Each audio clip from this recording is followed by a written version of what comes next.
Why, hello! Hello, and welcome to the show. Oh, I feel it coming on. Yes, it's a poem. There was a young man from Dundee. He was bonny and very well built. But when he sat down, he started to frown, because his sporran was under his kilt. Boom, boom. Oh, dear. Oh, well, welcome to my home. Now, this is the study. Not that I ever do any homework or anything like that. I know it's a bit dusty, but you know, cleaning never was my favorite hobby. No, I love playing in the countryside and living inside a tree. Of course, I get lots of friends visiting me. They all love to come round and have a look at this, my cartoon storybook. Great Uncle Fred over there gave it to me on my birthday. You know, when I was a child, I had my portrait done in oils. My mother dropped my photo in the chip pan. Oh, dear. Oh, well, I think it's time to have a look at what's inside my cartoon storybook. Finland is located in the uppermost corner of Europe, very close to the North Pole, and its winters are long and very chilly. But the Finnish children love those snowy days, and it's not just because of Christmas, but also because they are able to hear once more the story of the Frosty Giant. Gee, do you think I'll really get my own sled this Christmas? I'm sure this year Odin will bring one for you. A bright red one. Oh, Father, you're so old-fashioned. It's Santa Claus, not Odin. That's right, it's Santa Claus. This year I asked for a new coat, a nice warm one. Santa Claus, is it? Say, how about some donuts and hot chocolate? Yay! Well, when I was a boy, it was Odin who used to bring our presents to us. That's right. Maybe if the children are extra good this year, they can receive presents from both he and Santa Claus. Whoa, I don't think they've ever heard of Odin. I think it's time I told them of Odin and the Frosty Giant. You say the Frosty Giant? Please tell us. Okay, let's see now, where shall I begin? As I recall, this story begins long, long ago, long before my great-great-grandfather was born. Books hadn't even been invented then. So this story has been passed on from father to children all these many generations. In those days, our land was inhabited by very strong but foolish giants. For many years, these giants lived in peace and harmony, and each giant had a small dwarf to serve him. But these dwarfs were very mean and cunning, and one day they decided to trick the foolish giants into fighting a war against Odin, the greatest and most powerful of all our Vikings' ancestors' gods. Even though the giants were very strong, they weren't very smart and stood no chance against Odin's powers. Well, what happened to the giants? Were they all defeated? Almost. But one giant did manage to escape by running away to the Arctic Sea and hiding there. But it was very cold, and the giant was soon covered from head to toe with ice and snow. And that is how he came to be known as the Frosty Giant. Oh, what's this? It looks as though Mary has already dropped off to sleep. Okay, that's enough. Time for bed now. All right. Good night, Father. And thank you. Good night. And don't forget to say your prayers. Okay. But the legend of the Frosty Giant didn't end there.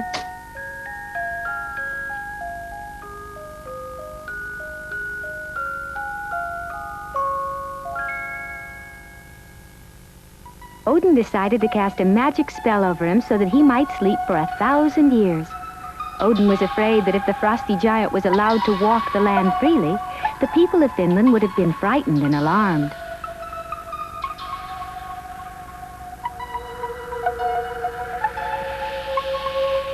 But now the 1,000 years had passed, and the giant was beginning to awake.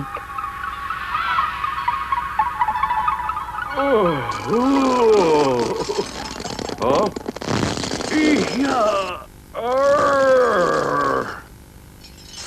Whoa! How long have I been asleep? Why, it's been 1,000 years. Oh, 1,000 years? I wonder if anything's changed. Well, the people who moved in after the fall of the giants have built a lot of towns and highways, but their achievements are nothing compared to what you can do. Yeah!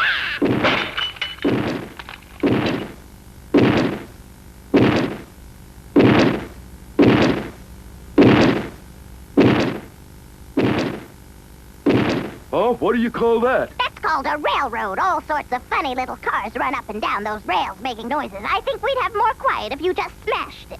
Okay, if you say so. Ah! And what do you call those things down there? Those are called telephone wires, and they are full of the voices of the people who live in these funny little towns. I think you'd better tear those apart, too. Oh, all right. Ah! What a delicious smell. What is it? It's Christmas. Every house in the town is filled with delicious cookies and puddings. Why don't you just go in and help yourself? Oh, boy, it smells so tasty. Oh?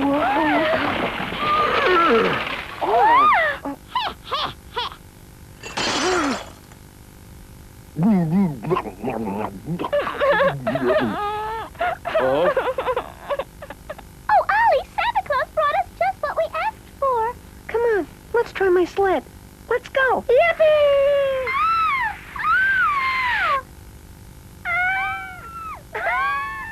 Come on, let's try it again.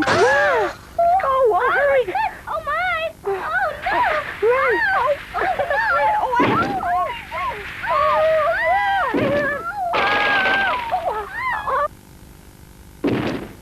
Oh, Ollie, he's going to get us! Hey, put me down. Help. Ah! Come on, put me down. Put me down. Hey, you better settle down. What do you mean settle down? He made me wreck my new sled and scared my sister. Okay, Giant, I think it's time we got rid of this little whippersnapper. Did you say giant? Are you the frosty giant my father told us about? You bet your snowshoes he is, Sonny. He's the smartest and strongest man in all the world. Well, I don't know. My father told us all about him. He doesn't look very strong to me. I'll have to see some proof. Huh? Don't you see what he's trying to do? He's trying to trick us and get away. But why don't we see what kind of proof he wants? See that mountain over there? I'll bet you can't pick it up and carry it all the way around the world and be back here by this same time tomorrow. I don't think anyone could do that. I can. I can do it. A little guy like you? Sure. All I have to do is go over there and get a good grip on the mountain and wait for the spinning of the earth to bring us right back to the same spot tomorrow. It's really no trick at all. I didn't know the earth was turning. Of course. We learned that in school. The earth goes around once every day. I've been asleep so long that I didn't have a chance to go to school. They said you were the smartest man in the world. Hey, I think you've been tricking me. That wasn't very nice at all. Oh.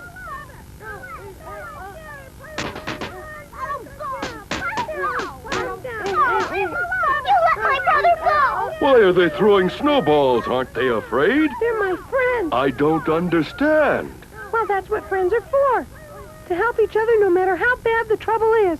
I wish I had a friend to help me, but all I have is you, and I don't think you've been very nice.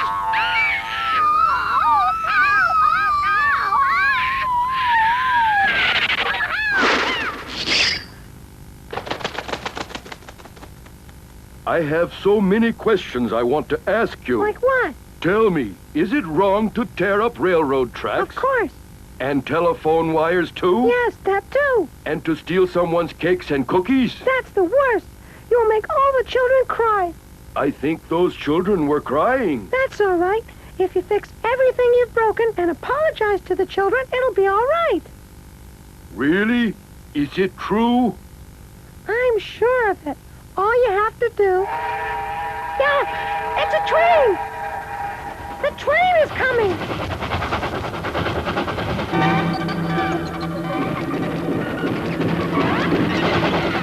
Hurry! Faster! We'll be too late! Hurry!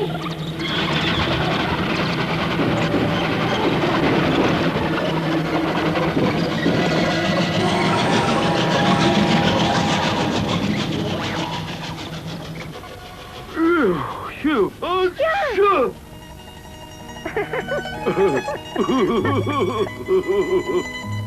The frosty giant quickly began to repair all the damage that he had done. He was so busy with his work that he didn't notice that while he was sleeping for 1,000 years, his body had been turned completely to ice. And as the warm summer sun beat down, he began to melt. There, everything's good as new. Oh, I still have to fix your sled. Oops. That's all right. I'll ask Santa Claus for another one next year. But you must be sad without your sled. Well, I lost my sled, but I gained a new friend. Do you mean me? Yes, let's be friends. Say, why are you sweating so? You're melting! You've got to get out of the sun! But first, I have to take my friend home. Ollie tried to make the frosty giant go back to the Arctic Sea so that he wouldn't melt. But the giant had never had a friend before, and he wanted to stay with Ollie. Please, you've got to go back before it's too late!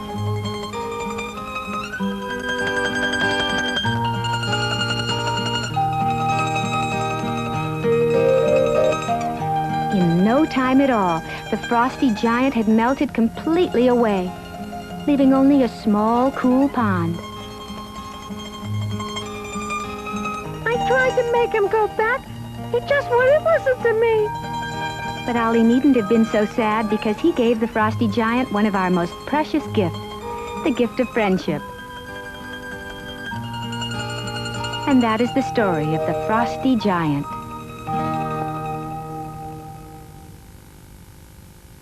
Well, what do you think of that? Eh? Good. Well, from the freezing cold of Finland, I thought we'd warm things up a bit. I fancy a trip to the Orient, don't you? China is a land of many mysteries. My dear uncle went there once, brought back some amazing presents, like this. This lamp was always a favorite of his. It's supposed to have magic properties. But I've rubbed and rubbed. Nothing happens. Oh, well. Maybe if I tell it a joke. Waiter, why do you have your thumb on my stick? I don't want it to fall on the floor again.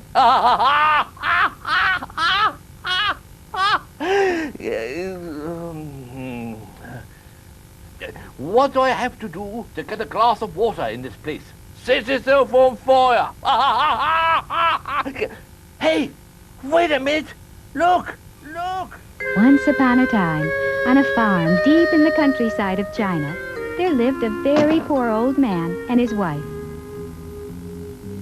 They had no children of their own, so they kept a dog and a cat and treated them as if they were their own children.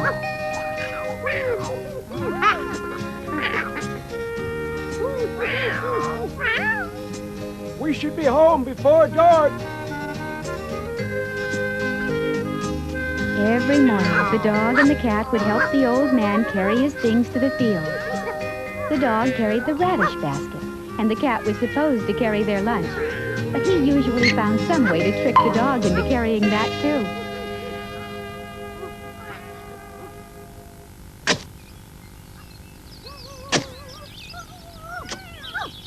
The cat and the dog spent the day playing, but they were always careful not to get in their owner's way as he worked.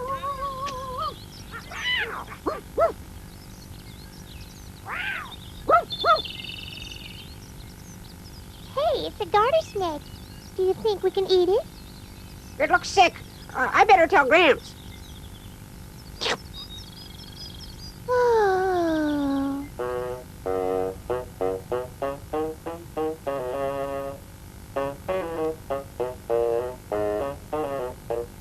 When Gramps saw the poor garter snake, he decided to take it home and ask his wife what to do. The kind farmer and his wife nursed the garter snake for 2 weeks, and eventually it was strong enough to take care of itself again. You've been most kind to help me. In thanks, I'd like to leave my tail with you. Keep it in a little box, and anytime you run short of money, just take it out and shake it. Whatever can he mean? Huh? Just as the garter snake had promised, golden coins fell from its tail, and the farmer and his wife were at last able to live a life of ease. But then one day, a traveling merchant stopped to ask if he could spend the night. Of course, the kind farmer could not refuse a weary traveler's request, so he agreed and even offered him something to eat. Later that night, when everyone was asleep,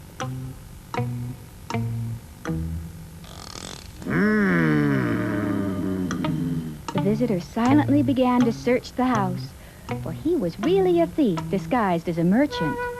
He had heard about the farmer's good fortune and the stories about the magic snake's tail, and he wanted it for himself.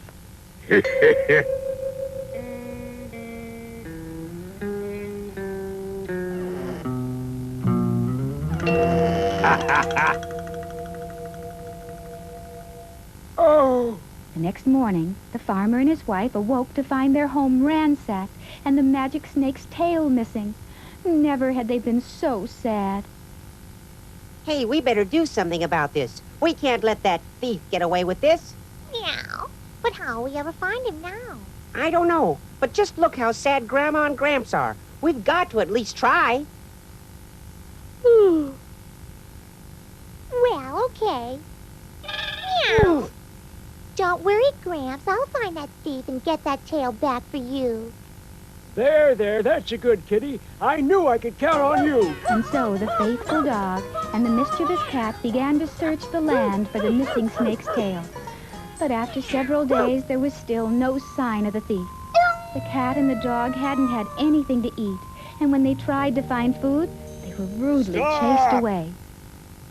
Stay out of our kitchen. Let's go home.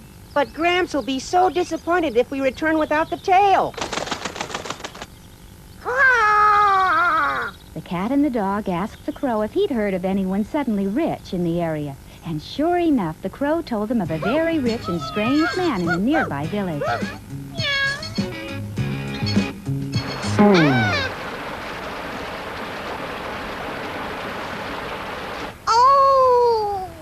What's the matter with you? All we have to do is swim across and we'll be right next to the thief's home. I know, but you know cats are afraid of water. I can't swim. All right, hop on and I'll carry you across. Come on. Hey,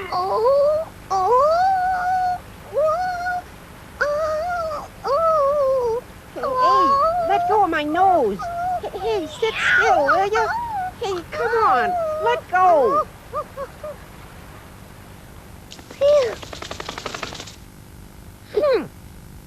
At last, they had found the thief's house. This must be it, but I wonder what's going on. Come on. It looked like everyone from the town was gathering there. Hey, what's the matter with you? There's no cats or dogs allowed at a wedding. Now scram! That's right. Thanks to the magic snake's tail, the thief was now the richest man in the land, and the mayor had agreed to let him marry his daughter. Well, it looks like you're the only one with a chance to get in. You'll have to try it without me, okay? All right. I should be able to get over the wall if you give me a boost. Good luck. I'll be waiting for you on the edge of town, okay? Sure. This won't take long. Meow. The cat reasoned that the thief would keep the magic snake's tail close to him, so it must be somewhere in the bedroom. But it was such a large place that the cat had no luck at all, though he searched all over.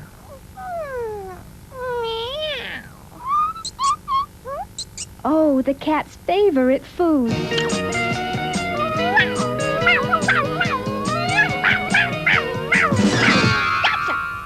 The cat hadn't had a bite to eat all day, and the mouse looked delicious.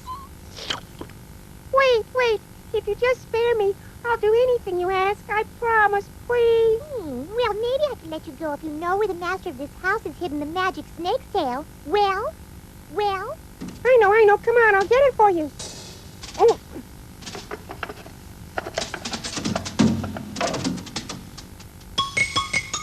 Is this it? Oh.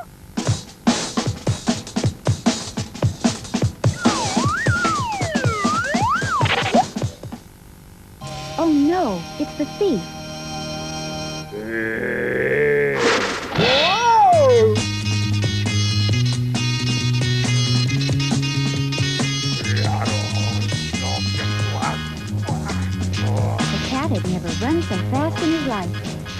last he had lost the guards and the magic snake's tail was once again safe.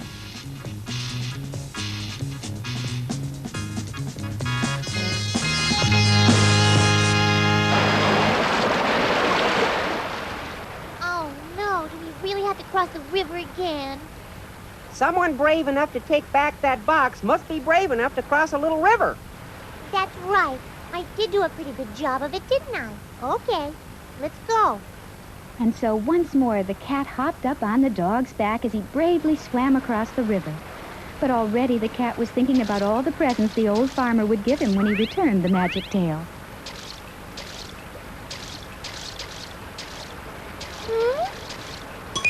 Wow! Oh no, the cat still hadn't eaten, and when he saw all those fish, he forgot about the little box in his mouth. Oh no, he'd better hurry or they'll lose it forever. That little dog dove and swam like an Olympic swimmer. My, how brave. Okay, once more.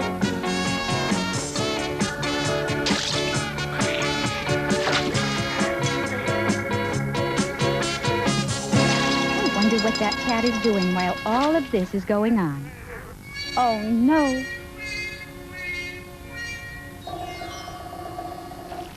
At last the dog found the magic tail.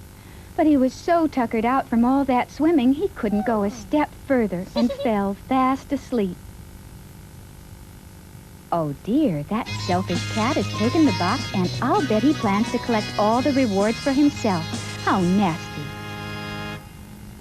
When the cat returned alone with the magic snake's tail, the old couple were overjoyed, and they fixed it a meal of all its favorite foods.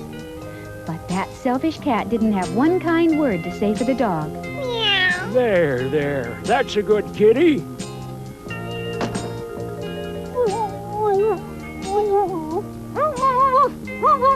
Where have you been? You ran off and left the poor cat to find the magic tail all by itself. What's the matter with you? I've never been so disappointed. From now on, you'll have to sleep outside. There's no room for a lazy dog like you around here.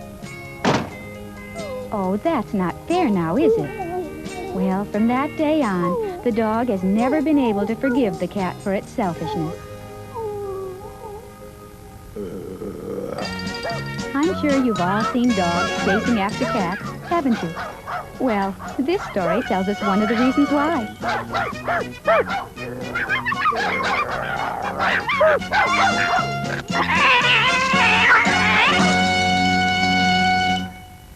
How do you like my pet goldfish? Archie and Eric. Hello, Archie. Hello, Eric. Marvelous pets, goldfish. Very clean about the house, you know. Yes, they never bite the postman, and they don't even take them walkies. No, they take them walkies at all. All they do is go round in circles and keep opening their mouths, a bit like me. Boom, boom! Oh, did I tell you what happened yesterday? I bought a box of insects, you see. Put him in my trousers pocket, the one with the hole in it. On the way home, the lid came off the box. Very uncomfy. I had insects in my pants legs. Oh,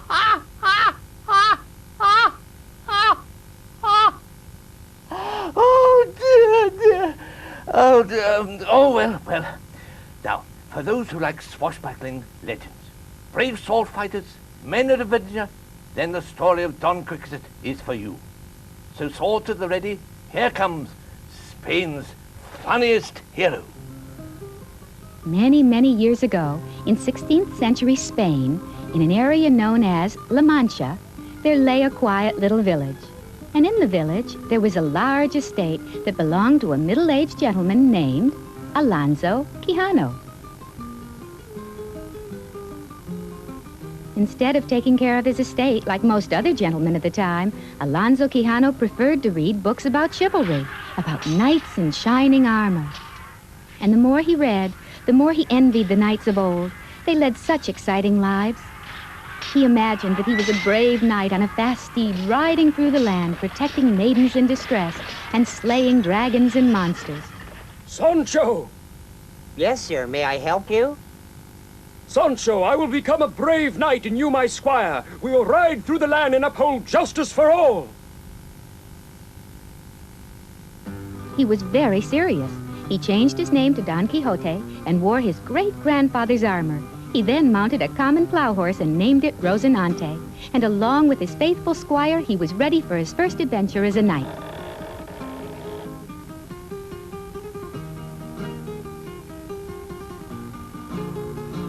The next morning, as the sun was shining brightly over the farmlands of the village, there suddenly appeared a knight in shining armor and his squire riding through the countryside. Everyone stopped their work to have a look at this strange sight. They just couldn't believe their eyes. Sancho, there is much to do. We must push on. The work of a brave knight is never done. Don Quixote and Sancho had reached the end of their first day without incident, but Don Quixote dreamed of the adventures to come as they rode into the night.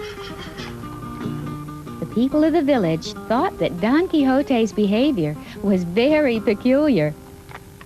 Don Quixote and Sancho continued their ride through the countryside, when suddenly... Huh? Oh. What a lovely girl! Beautiful maiden, let me introduce myself. I am Don Quixote. Hello, I'm Aldonza. Why are you dressed so strangely? Strangely? Huh? Why, I am the brave knight of La Mancha. Oh, so you're the man I've been hearing about. Is there some kind of unrest in the land that has caused you to become a knight? Unrest? Why, there is much injustice. Yes. Aldonza gave him a rose. She realized that he was quite harmless. Our brave knight is a real gentleman. Oh. Oh.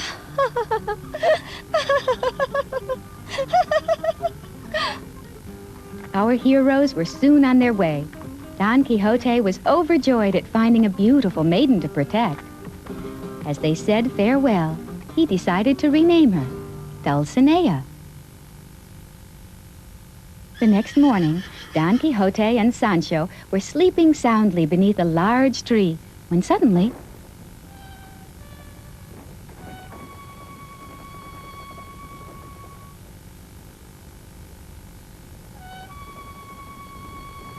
Huh?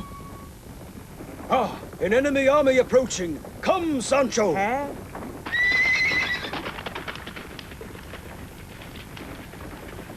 Master, master. Ooh.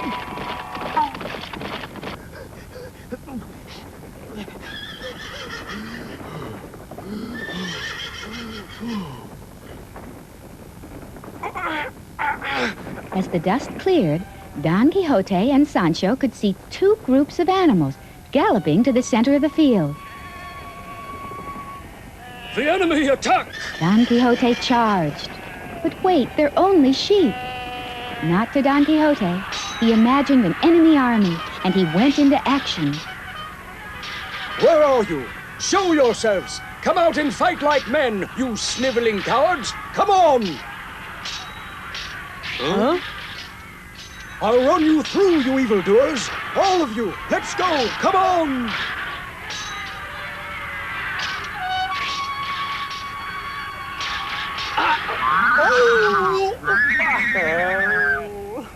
Don Quixote has fallen from his horse.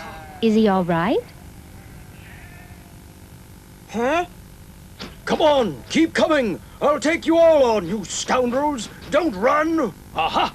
Take that! Let's go! I'll take you! Come on! There was a terrible storm that night, but our brave hero and his loyal servant pushed onward. Or at least they tried to. The winds were blowing so hard that every time they moved forward, they were blown back. They had a hard time getting anywhere. They struggled and struggled to fight the wind. It was a difficult battle. Finally, Sancho had to push his master's horse to get them moving forward. Don Quixote was determined to find adventure, and Sancho faithfully helped him in any way he could. They came upon some windmills that were spinning rapidly in the winds of the storm. Don Quixote and Sancho continued to struggle against the elements. The windmills, illuminated by the lightning, looked mysterious. And with Don Quixote's imagination, these huge spinning mechanical structures could appear to be almost anything. Sancho, my lance! Sancho couldn't understand why Don Quixote wanted his lance, but being the faithful companion that he was, he brought his master the weapon. He looked at his master and then for the enemy. But he saw no one, just the windmill standing tall against the flashing lightning and crackling thunder. But the grimly determined Don Quixote, focusing on the pinwheel-like effect of the nearest windmill, used his great imagination to slowly turn it into a frightening vision. The vision grew and grew until it was clearly a giant monster standing directly in his path. Don Quixote studied the enemy.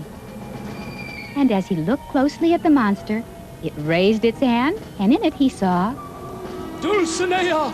Help! Help me! Help! I'll save you!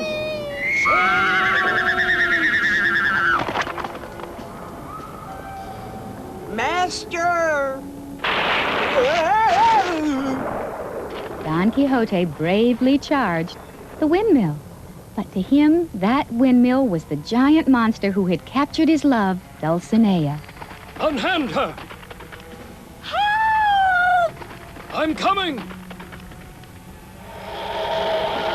Fear not! Oh, please! Evil creature, you shall feel my lance!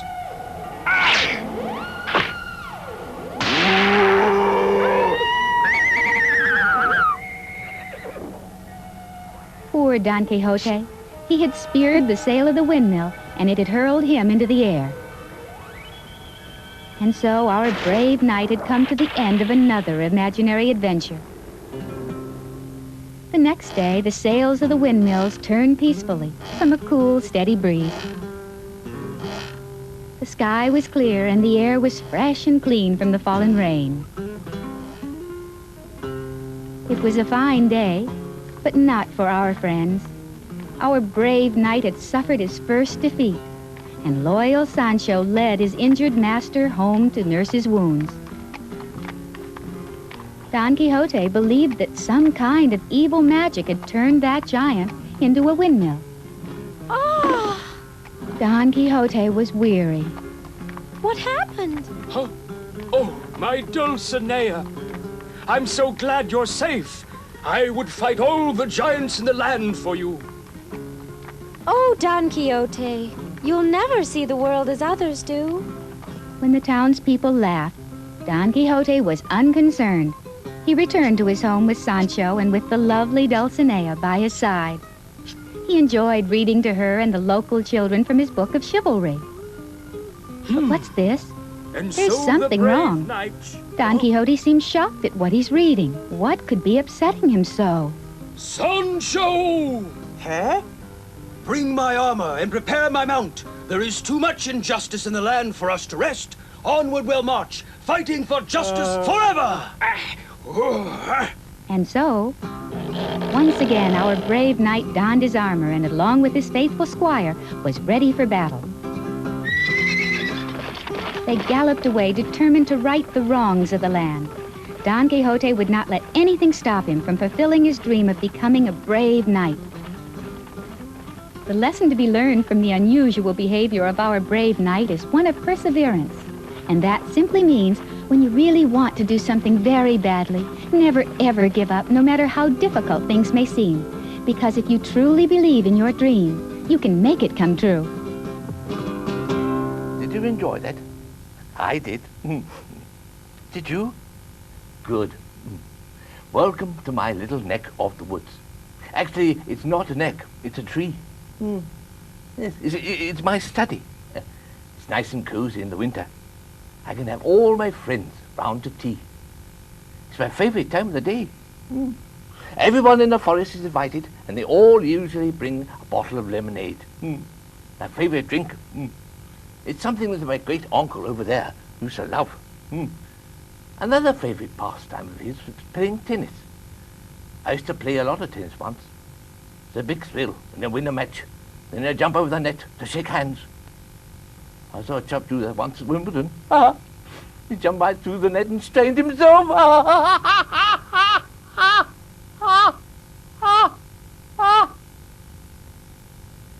Oh dear! Oh dear! He came out the other side like chips.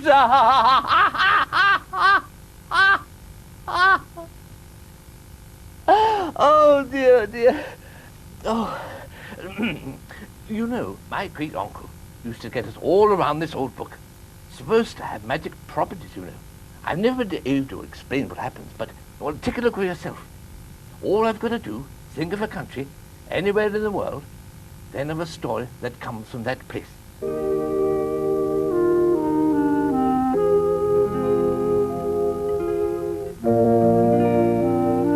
Once upon a time, there lived a most beautiful and kind young girl. But fate had not been kind to her, and she led a most unhappy life. For you see, her mother had died when she was still a baby, and her new stepmother was most cruel and unkind, forcing the young girl to do all of the housework without ever offering to help. The wicked stepmother had 2 daughters of her own, and unfortunately, they seemed to have inherited all of their mother's laziness and meanness. Cinderella.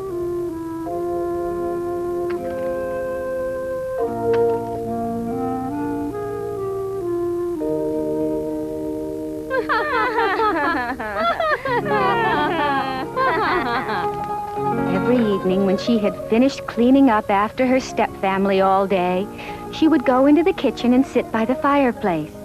The warm glow of the fire seemed to relax her and renew her strength after such a long, hot day. But her sisters laughed at her and began to call her Cinderella because her clothes were always flecked with the ashes of cinders from the fire. But even though her clothes were ragged and her life was filled with misfortune, Cinderella's lovely smile always shone through, and her sisters were very jealous of her beauty. One day, a courier from the castle delivered an invitation to a grand ball to be hosted by the handsome young prince of the land. It was to be a gala and festive affair, and to it was invited every young girl in the kingdom. The stepsisters immediately began to squeeze into their finest gowns and put on layer after layer of rouge and lipstick. After all, there was always the chance that they might catch the young prince's eye, and if they were really lucky, he might even propose. But to poor Cinderella, the ball only meant more work on top of her already tiring daily chores. Why, her sisters couldn't possibly get ready without her help. Cinderella wanted to go to the ball, but what would she wear? She didn't have a single gown that wasn't torn or singed by the cinders, and her selfish sisters would never let her borrow one of theirs.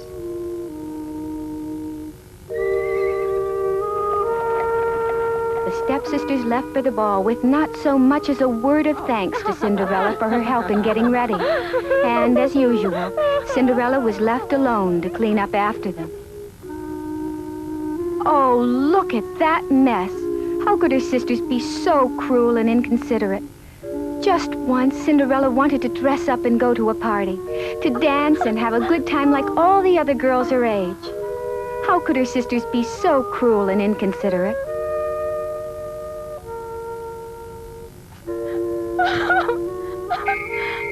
But suddenly, from out of nowhere, Cinderella's fairy godmother appeared. Why are you crying, Cinderella? You'd like to go to the ball, too, isn't that it? Uh-huh.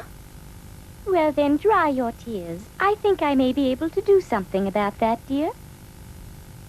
The fairy godmother led Cinderella outside and selected a large, ripe pumpkin from the garden. And when she touched it with her magic wand,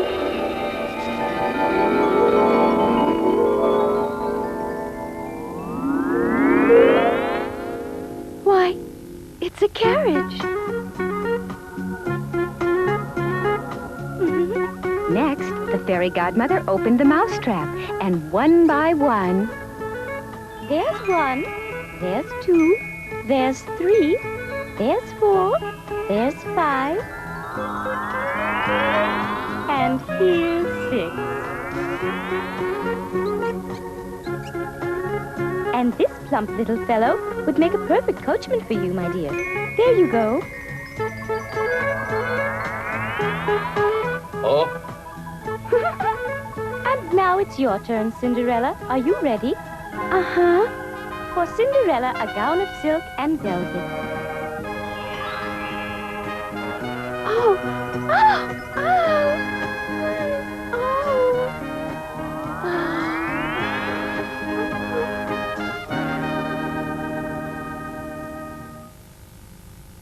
But Cinderella, just one word of warning. You must return no later than 12 midnight. When the clock strikes 12, your coach, horses, and gown will all return to their original form. Don't forget now. I won't. I'll be sure to be back by then. Have a nice time, dear.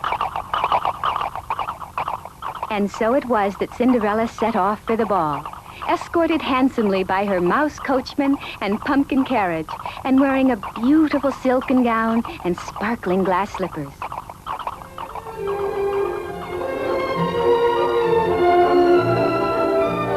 The loveliest girls in the kingdom were at the ball, and they were all dressed in their finest gowns, and each one in turn had a chance to dance and talk with the handsome prince. But still his heart was heavy, because he was unable to find the right girl to make his bride. But then, Cinderella had arrived at the ball. Ah!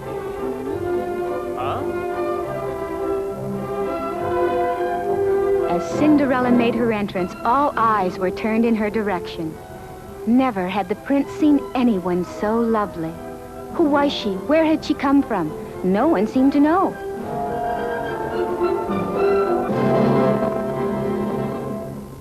Please. Yes. They danced and they danced, losing all sense of time and place.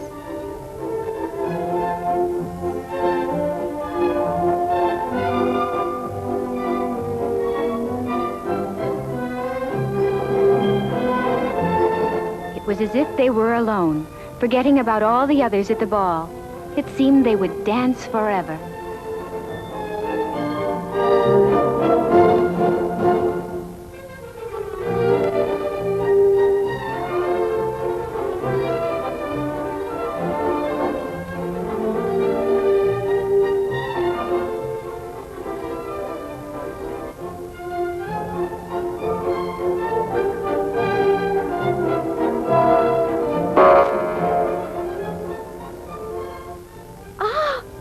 It was 12 midnight. Cinderella had lost all track of time. What is it? Wait! Come back! Wait! Stop her! What? Huh? Stop! Please wait!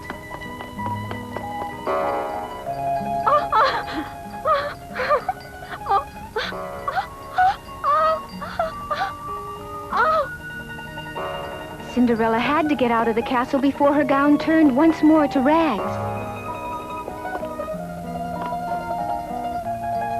Hurry, hurry, please. It's about to strike 12. Huh?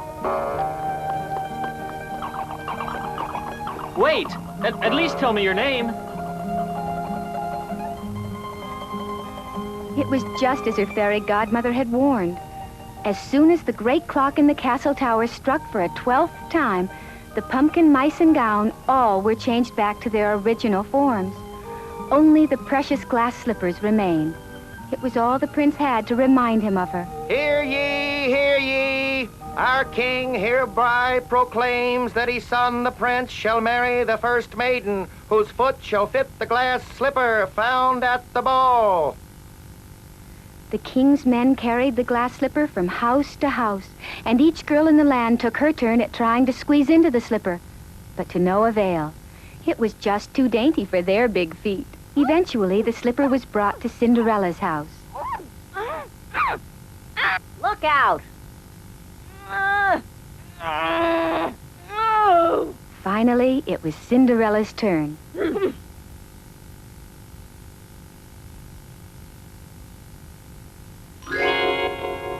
Huh?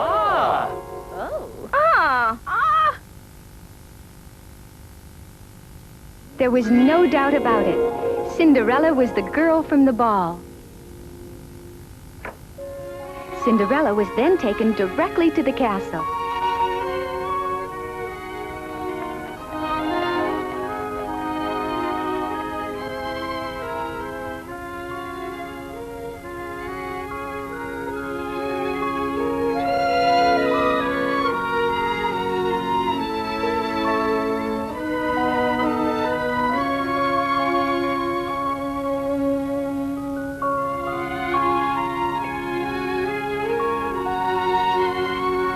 Found her.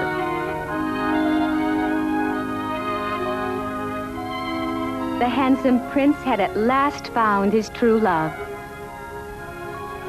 And their wedding was proclaimed throughout the land.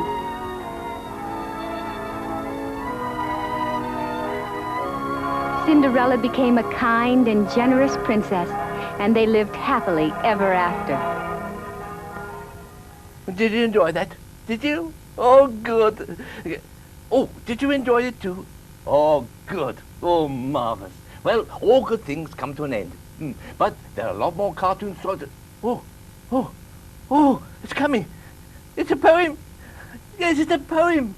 A farmer who called his cow Zephyr thought her quite contented young heifer. But when he drew near, she kicked off his ear. And now he's decidedly deafer.